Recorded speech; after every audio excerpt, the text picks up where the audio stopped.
ঘুরিয়ে দাও ইউজার কালো হাত আমি না মানবো না মানবো না এটা দাও ঘুরিয়ে দাও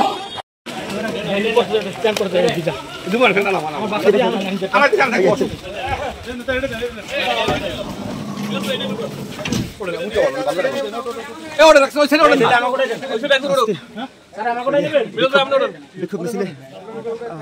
সন্দেহ